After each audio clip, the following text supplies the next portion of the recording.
अब देखो बच्चों, अब हम आ जाते हैं नेक्स्ट टॉपिक पर और ये टॉपिक है मेटलर्जी ऑफ कॉपर, कॉपर का धातु कर्म। ओके, तो देखो बच्चों, इस टॉपिक में हम कॉपर का जो एक्सट्रैक्शन है वो कुल कितने स्टेप्स में होगा, इन स्टेप्स को एक के बाद एक डिस्कस करेंगे। ओके, तो फिर स्टार्ट करते हैं और फर्स्ट लेंगे हम ओर्स ऑफ कॉपर। तो देखो बच्चों, कॉपर जो है वो इन ओर्स के फॉर्म में मिलता है। ये इंपॉर्टेंट ओर्स हैं कॉपर के। कौन कौन से हैं? चाल्कोपाइराइट, ओके, या इसी को बोला जाता है copper pyrite, CuFeS2, chalcocite, copper glass, Cu2S, bornite, Cu3FeS3, cuprite, Cu2O, malachite green, CuCO3 into CuOH का होल ट्वाइस, और azurite blue 2CuCO3 into CuOH whole twice. Okay, अब देखो बच्चों, जो कॉपर का एक्सट्रैक्शन है इन ओर्स से, ये 2 प्रोसेस से कंप्लीट होता है। मींस कॉपर का जो एक्सट्रैक्शन है उसके लिए 2 प्रोसेस यूज होती हैं। इनमें से जो फर्स्ट प्रोसेस है ये है ड्राई प्रोसेस, और एक जो होगी वो है hydrometallurgy. Dry process mainly sulphide ores में यूज होती है, और जो हाइड्रोमेटलर्जी है वो इन ओर्स के लिए यूज होगी, जैसे कि क्यूप्राइट है, मैलेकाइट ग्रीन है, एज्यूराइट है।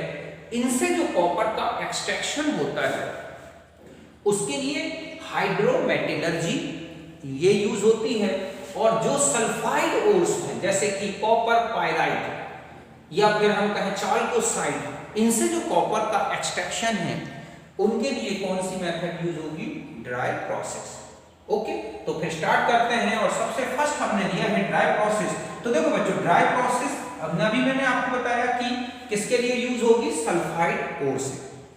अब ये जो सल्फाइड ओर है इससे कॉपर का जो कंप्लीट एक्सट्रैक्शन है वो इतने स्टेप्स में कंप्लीट होगा। कौन कौन से स्टेप्स होंगे बच्चों? देखो, एक तो होगा कंसंट्रेशन ऑफ ओर, दूसरा होगा रोस्टिंग, तीसरा होगा कैल्सिनेशन, ओके सॉरी, तीसरा होगा स्मेल्टिंग, और जो 4th नंबर का आएगा और वो है प्योरिफिकेशन ऑफ कॉपर। ओके, तो सबसे फर्स्ट लेंगे हम कंसंट्रेशन ऑफ ओर। तो देखो बच्चों, हमने पहले डिस्कस किया है कि जब ओर किस फॉर्म में हो, सल्फाइड के फॉर्म में, या सल्फाइड ओर लिया गया हो और उसका कंसंट्रेशन करना है, तो इसके लिए कौन सा मेथड यूज होता है? और वो है फ्रॉथ फ्लोटेशन, जो हम ऑलरेडी पहले ही डिस्कस कर चुके हैं। इसमें क्या कर दिया जाता है कि जो चाल्कोपाइराइट है या सल्फाइड ओर है उसको पाउडर्ड फॉर्म में लेकर और वाटर में डिसॉल्व करके उसमें पाइन ऑयल और अदर कंपोनेंट्स मिला के और फिर एयर पास की जाती है, तो सल्फाइड ओर क्या बना के, एक फ्रॉथ बना के फॉर्मिंग फॉर्म में सरफेस में आ जाता है। यही है, तो मैंने इसको डिटेल में डिस्कस इसलिए नहीं किया क्योंकि ये ऑलरेडी हम डिस्कस कर चुके हैं। तो ओर का जो है, सल्फाइड ओर का कंसंट्रेशन किससे करेंगे? फ्रॉथ फ्लोटेशन मेथड से। यहां तक बात समझ गए? आप इसे नोट करें।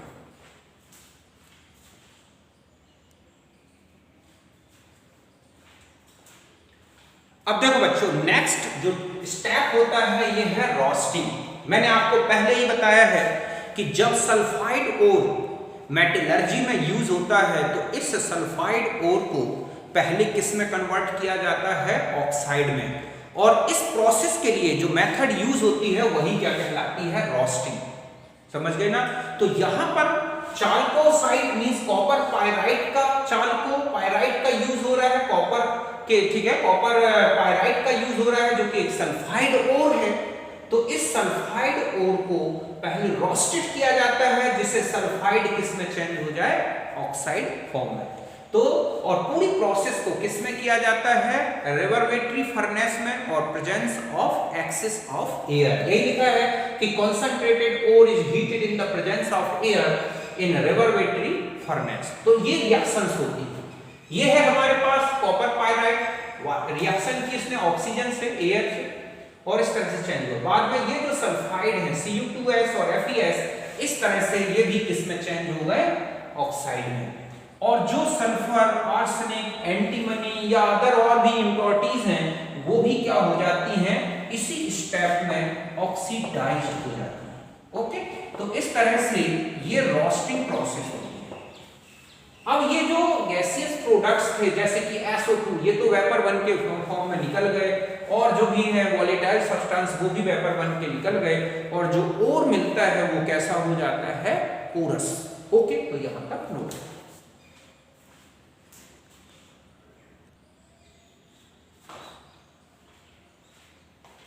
अब देखो बच्चों, नेक्स्ट स्टेप है और ये है स्मेल्टिंग, प्रगलन। ओके, तो कंसंट्रेशन हो गया, रोस्टिंग हो गई। अब हम आ जाते हैं थर्ड स्टेप में और ये है स्मेल्टिंग। तो देखो, स्मेल्टिंग प्रोसेस में क्या होता है कि ओर लिया जाता है, रोस्टेड ओर, उसमें मिलाया जाता है कोक, ठीक है, और क्या मिला दिया जाता है, सिलिका। ये तीनों मिक्स करके और इसको किस में डाला जाता है बच्चों, ब्लास्ट फर्नेस में। वही कब और कौन अरेंजमेंट द्वारा, तो ब्लास्ट फर्नेस में जब ये पूरा ओर चलता है तो ये रिएक्शंस होती है। ओके, कि roasted ore plus coke plus silica are introduced in blast furnace, then following reactions are takes place. समझ गए बच्चों, आयस्क हो गया, कोक हो गया, सिलिका, इन सबको मिला के कहां डाला जाता है, वात्या भट्टी में। तो ये रिएक्शंस होती हैं। देखो, जो FeS है वो Cu2O से रिएक्शन करके FeO और किसमें चेंज हो गया, Cu2S में। ओके, FeS से ज्यादा स्टेबल है Cu2S। फिर FeS और ऑक्सीजन, एयर, ब्लास्ट फर्नेस में एयर भी पास की जाती है, हॉट एयर, तो ये FeO में चेंज हो गया और ये बन गया SO2।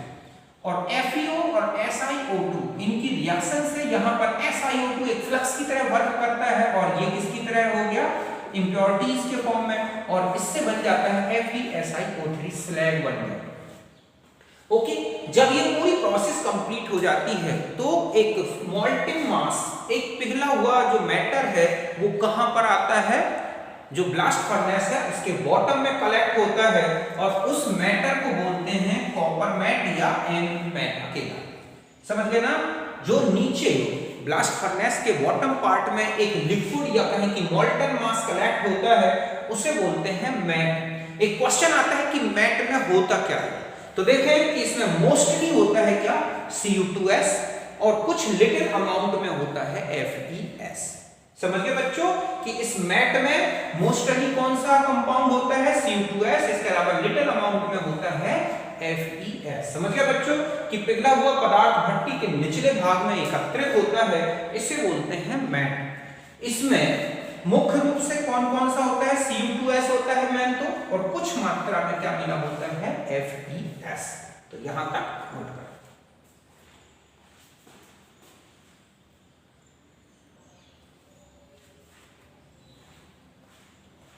अब देखो बच्चों, जब स्मेल्टिंग कंप्लीट हो जाती है तो जो हमें मैट मिलता है, इस मैट का कराया जाता है बेसिमराइजेशन। बेसिमराइजेशन एक बेसिमर कन्वर्टर में होने वाला प्रोसेस है। बेसिमर कन्वर्टर जो है ये इस तरह से होता है, जैसे कि वो सीमेंट या मोर्टर जो होता है, प्लास्टर करने वाला मोर्टर जो होता है, बिल्कुल वैसा ही है। इसमें ये जो होता है, इसकी इंटरनल जो सरफेस है, इसमें सिलिका या क्वार्ट्ज, ओके, और मैग्नेसाइट, इसकी लेयर लगा दी जाती है, अस्तर लगा दिया जाता है, लाइनिंग कर दी जाती है, और यहां पर भर दिया जाता है, ये है copper matte plus silica. Okay, और यहां से एयर पास की जाती है, हॉट एयर। ओके, ये लिखा है कि matte and sand silica is transferred in Bessemer converter and blast of air is blown through molten mass. तो नीचे से जैसे ही एयर जो है, हॉट एयर एंटर होती है इस पूरे मॉल्टेन मास में, तो ये रिएक्शंस होती है। अब जो लिटिल अमाउंट में FeS आ गया था वो किस में चेंज हो जाता है बच्चों, FeO में, और सल्फर SO2। FeO और जो इसमें सिलिका मिला है या जो इसका जो लाइनिंग है, अस्तर लगा है, उससे रिएक्शन होती है और FeSiO3 स्लैग बन जाता है। हल्का होने के कारण ये सरफेस में आ जाता है इस तरह से, इसे समय समय पर अलग कर दिया जाता है। ओके, और जो Cu2S है उसका कुछ पार्ट किसमें चेंज हो जाता है, CuO में। मतलब 100% Cu2S CO में चेंज नहीं होता, कुछ पार्ट Cu2O में चेंज हो गया, बाद में Cu2S और Cu2O इनकी रिएक्शन से क्या बन जाता है, कॉपर, जिसे हम बोलते हैं ब्लिस्टर कॉपर। ओके, ये एक ऑटो रिडक्शन प्रोसेस है, मींस इसमें कहीं बाहर से कोई रिड्यूसर नहीं मिलाया गया, बल्कि यहाँ पर कॉपर सल्फाइड, ठीक है, और कॉपर का ये ऑक्साइड दोनों ने रिएक्शन कर ली और अपने आप में इस तरह से कॉपर रिड्यूस होकर बाहर आ गया। अब आता है कि इसको ब्लिस्टर कॉपर क्यों बोलते हैं। तो देखो बच्चों, तो यहाँ तक बात समझ गए बच्चों कि ये रिएक्शंस चलती हैं और ये स्वतः अपचयन से कॉपर हमें मिल जाता है वेसिमर कन्वर्टर में। ये है वेसिमर कन्वर्टर, इसका जो स्तर है वो क्वार्ट्ज और मैग्नेसाइट से बना होता है। यहाँ पर ठीक है, मैट और सिलिका भर दी गई, यहाँ से गर्म वायु प्रवाहित की जाती है। तो ये रिएक्शंस हैं, आपने देखा फेरस सल्फाइड स्लैग में चेंज हो गया और जो Cu2S है वो कॉपर में चेंज हो गया। किससे रिड्यूस हुआ, Cu2 और CO2 से दोनों में रिएक्शन हुई, तो यहाँ पर ये रिड्यूसर बन जाता है और इस तरह से Cu बाहर आ जाता है। अब यहाँ पर जो मोल्टन कॉपर जब बाहर आता है तो इसको पूरा घुमा दिया जाता है और ये जो है कॉपर जो पिघला हुआ भरा हुआ है वो बाहर आ जाता है। अब इसमें जो कॉपर में ये जो SO2 गैस थी ये क्या रहती है, डिसॉल्व रहती है इस पिघले हुए, ठीक है, सल्फर में। जब तक ये मोल्टेन स्टेट में है तब तक सल्फर उसमें डिसॉल्व रहती है लिक्विड फॉर्म में, और जैसे ही इसे ठंडा किया जाता है तो ये जो SO2 गैस डिसॉल्व थी कॉपर में वो बाहर आने लगती है और ऐसे में मेटल की सरफेस पर फफोले पड़ जाते हैं, ब्लिस्टर्स बन जाते हैं। इसलिए इस मेटल को क्या बोला जाता है, फफोले, ठीक है, ब्लिस्टर कॉपर। यही लिखा है कि molten copper is poured of, मतलब बाहर करना, and allowed to cool. During the cooling, the dissolved SO2 comes out and large blisters are formed on the surface. Hence, the metal is given the name blister copper. It consists 98% copper. Means इसमें 2% impurities होती हैं। बाद में उन impurities को हटाने के लिए कौन सी प्रोसेस यूज होती है बच्चों, इलेक्ट्रो रिफाइनिंग प्रोसेस। समझ गए बच्चों कि पिघला कॉपर को बाहर करके जब ठंडा किया जाता है तो घुली हुई SO2 गैस बाहर आ जाती है, जिससे सतह पर फफोले पड़ जाते हैं। इसलिए ठीक है, इस धातु को बोला जाता है फफोलेदार कॉपर, जिसमें 98% तक क्या रहता है, कॉपर। तो इस तरह से कॉपर का एक एक्सट्रैक्शन कंप्लीट होता है। ओके,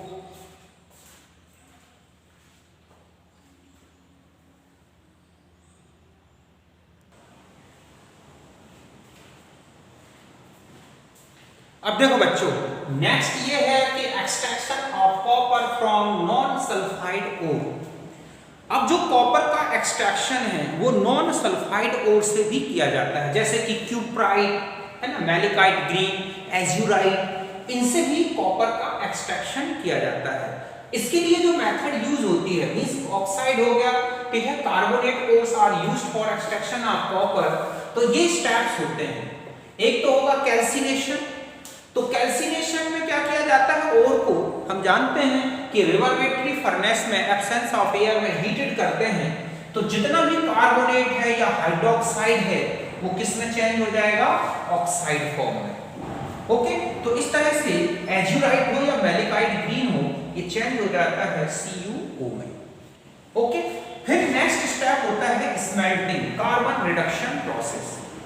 तो वही लास्ट फर्नेस में कि जितना भी जो हमें यहाँ से कॉपर ऑक्साइड मिला उसमें कोक मिलाया जाता है। ये क्या है, कोक, और क्या रहता है ये, रिड्यूसर। तो कोक मिला के और जब हीटेड किया जाता है तो इस तरह से कॉपर क्या हो जाता है, सेपरेट हो जाता है, रिड्यूस होकर कॉपर। और ये कहाँ पर चलती है रिएक्शन, लास्ट फर्नेस में। ओके, तो इस तरह से, और इसमें सिलिका मिला के जो अदर इम्प्योरिटीज हैं उनको भी सेपरेट कर दिया जाता है। अगर कुछ आयरन ऑक्साइड है तो SiO2 और मिलाया जाता है, FeO, तो मिलके FeSiO3, और ये क्या बन जाता है, स्लैग। तो ये है नॉन, ठीक है, सल्फाइड ओर से, और ये भी एक ड्राई प्रोसेस में ही आएगा क्योंकि इसमें भी कहीं पर भी वाटर का यूज नहीं हुआ, तो यहां तक नहीं।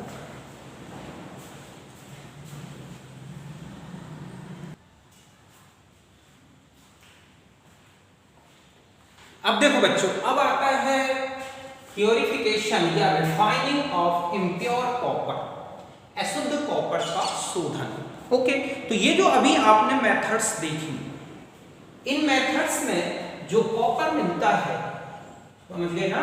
उसमें कुछ ना कुछ इम्प्योरिटीज होती हैं, उन इम्प्योरिटीज को सेपरेट किया जाता है और इसके लिए जो मेथड्स यूज होती हैं, एक तो होती है पोलिंग मेथड जो मैं ऑलरेडी पहले ही डिस्कस कर चुका हूं, समझ गए ना। एक तो होती है पोलिंग मेथड जिसमें कि कॉपर को क्या किया जाता है, अच्छी तरह से मेल्ट करके और हरे डंडों से स्टिरर किया जाता है। ऐसे में जो कि क्यूप्रिक ऑक्साइड या क्यूप्रस ऑक्साइड की जो इम्प्योरिटीज थी वो भी क्या हो जाती हैं, हाइड्रोकार्बन जो हरे डंडे हैं उनके हाइड्रोकार्बन से रिड्यूस हो जाते हैं। एक तो पोलिंग मेथड यूज की और दूसरा है electro refining process. Electro refining process में क्या किया जाता है कि H2SO4 5%, CuSO4 15%, इनका तो सॉल्यूशन दिया जाता है और ये क्या होता है, इलेक्ट्रोलाइट। इम्प्योर कॉपर का तो बनाया जाता है एनोड और जो प्योर कॉपर है उसका क्या बनाया जाता है बच्चों, कैथोड। ओके, इस तरह से पूरा एक इलेक्ट्रोलिसिस मेथड होती है, means electro refining method based on electrolysis. ये पूरा इलेक्ट्रोलाइट हो गया, ये प्योर एनोड और प्योर कैथोड। अब जब इलेक्ट्रोलिसिस की जाती है तो हम जानते हैं कि जब मेटल का ही एनोड बना हो तो जब हम इलेक्ट्रोलिसिस करेंगे तो एनोड में सॉल्यूशन के एनाइन रिड्यूस ऑक्सीडाइज हो, इससे पहले ही एनोड ही क्या होने लगता है, डिसॉल्व होने लगता है, मींस कॉपर ही ऑक्सीडाइज्ड होने लगेगा। किसका, एनोड का कॉपर ऑक्सीडाइज्ड होता है और उसके जो कैटाइंस हैं, कॉपर आइंस हैं, वो कहां पर पहुंच जाते हैं, कैथोड में डिपॉजिट हो जाते हैं। समझ गए बच्चों कि during the electrolysis copper ion of anode deposited at cathode. तो धीरे धीरे जो एनोड है वो डिसॉल्व होता जाएगा, घुलता जाएगा, पतला होता जाएगा और जो मोर इलेक्ट्रो पॉजिटिव मेटल इंप्योरिटीज होती हैं, जिसकी Fe, NiCO, ये डिसॉल्व हो जाती हैं सॉल्यूशन में और जो less electro positive metal impurities हैं जैसे कि Ag की, Au की, Pt की, ये क्या होती हैं, एनोड के नीचे कलेक्ट होती जाती हैं, जिसको हम बोलते हैं एनोड मड। गोल्ड का सबसे बड़ा सोर्स जो है एक्सट्रैक्शन का वो एनोड मड ही है जो कॉपर से मिलता है, उसी से गोल्ड को एक्सट्रैक्ट किया जाता है। अब इसमें जो कॉपर मिलेगा प्यूरिफाइड होके वो 99.99% तक क्या होता है बच्चों, प्योर होता है। समझ गए ना कि विद्युत अपघटन प्रक्रम में एनोड के कॉपर आयन कैथोड पर एकत्रित होते जाते हैं तथा अधिक धन विद्युतीय धातु अशुद्धियां जो इनकी होती हैं Zn, Fe, ये कैटाइन बना के सॉल्यूशन में डिसॉल्व हो जाती है, घुल जाती है, जबकि कम धन विद्युतीय, समझ गए बच्चों, कम धन विद्युतीय, धन विद्युतीय तत्व जैसे कि Ag, Au, Pt एनोड पर क्या हो जाते हैं, एनोड के नीचे एनोड पंख के रूप में एकत्रित हो जाते हैं। इससे जो कॉपर मिलता है वो 99.9% तक क्या होता है, प्योर होता है। तो ये है इसकी जो है इलेक्ट्रो रिफाइनिंग से क्या करना, प्यूरिफिकेशन करना इम्प्योर कॉपर का। तो आप इसे नोट कर लें।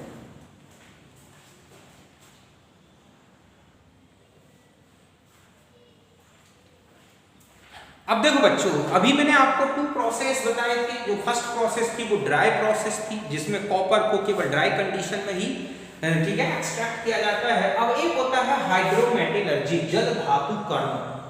ये तब यूज होती है जब ऑक्साइड हो या कार्बोनेट ओर हो या फिर नेटिव ओर हो और उनमें कॉपर की जो परसेंटेज है या हम कहें कि ओर पार्टिकल्स की जो परसेंटेज है बहुत कम होती है, तब इस मेथड का यूज किया जाता है। समझ गए ना, नेटिव ओर हो जिसमें कॉपर अपने एटॉमिक स्टेट में हो या फिर ऐसे ऑक्साइड या कार्बोनेट ओर्स जिनमें कार्बन जो है कॉपर के पार्टिकल्स या हम कहें ओर पार्टिकल्स बहुत कम होते हैं, तब इस मेथड का यूज होता है। इसमें क्या किया जाता है, ये एक लीचिंग मेथड है। इसमें सारा ओर किसमें डिसॉल्व कर दिया जाता है बच्चों, डाइल्यूट H2SO4 में।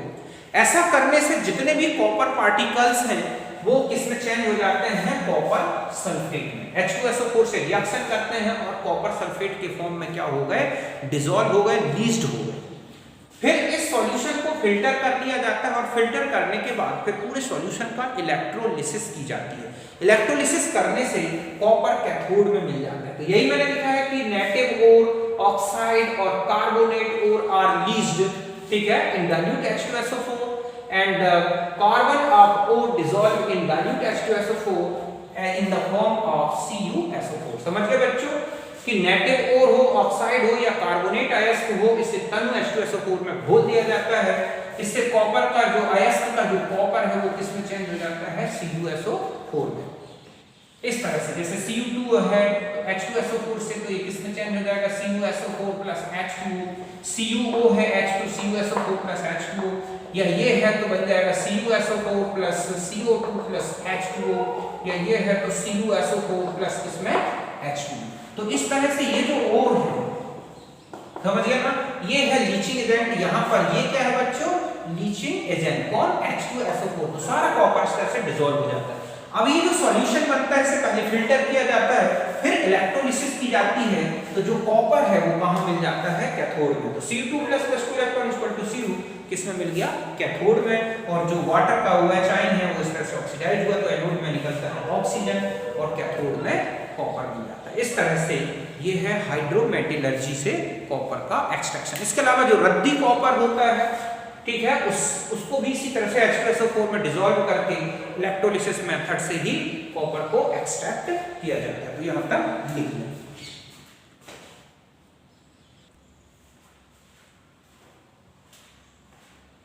अब देखो बच्चों, ये हैं कॉपर की कुछ इंपॉर्टेंट एलॉयज, कॉपर की कुछ महत्वपूर्ण मिश्र धातुएं। जैसे पहला है ब्रास। ब्रास मतलब हो गया पीतल, ओके। तो इसमें कॉपर 60 से 80% और जिंक होता है 40 से 20%। ये यूज होता है डोमेस्टिक यूटेंसिल्स एंड इनकंडेंसर्स को, कंडेंसर बनाने में, घरों में जो बर्तन पहले यूज होते थे उनको बनाने में। फिर है ब्रॉन्ज, कांसा, ठीक है। कांसा में कॉपर 75% से लेकर 90 तक होता है और इसमें 25 से 10%। इनके बनते हैं कॉइन्स हैं, यूटेंसिल्स हैं, मशीन के पार्ट्स हैं, ओके। फिर आता है जर्मन सिल्वर। ये सबसे ज्यादा पूछा जाता है, इसमें कितने % सिल्वर है, तो सिल्वर नहीं होता, ये देखने में सिल्वर जैसा है। तो कॉपर होता है 56%, जिंक है 24% और निकल है 20%। इसका यूज होता है ऑर्नामेंट बनाने में, आभूषण बनाने में और रेजिस्टेंस कॉइल्स इनके बनाने में। फिर है gun metal, copper 87%, Sn 10%, Zn 3%। और इसका यूज होता है मशीन पार्ट्स बनाने में, इसके अलावा गन्स के बनाने में। रोल्ड गोल्ड सबसे ज्यादा यूज होने वाला ये है, कॉपर 95%, एल्यूमिनियम 5%। इसका यूज होता है आर्टिफिशियली ज्वेलरी बनाने में, ठीक है, देखने में सोने जैसा दिखता है। और मोनल मेटल, कॉपर होता है 30% और निकल होता है 67%, Fe 3%। केमिकल प्लांट्स में यूज होता है पाइप बनाने में, ऑटोमोबाइल इंजन बनाने में। तो ये कुछ इंपॉर्टेंट, तो इनमें से ये 3 विशेष याद रखने का। और एक रोल्ड गोल्ड, समझ गए ना, ये है इस मिलाती। तो ये था हमारा कॉपर के बारे में डिस्कशन। मैंने आपको कॉपर की मेटलर्जी बता दी। अब बाकी नेक्स्ट मेटलर्जी हम नेक्स्ट वीडियो में लेंगे, ओके। तो मिलते हैं नेक्स्ट वीडियो में। नमस्कार, थैंक यू।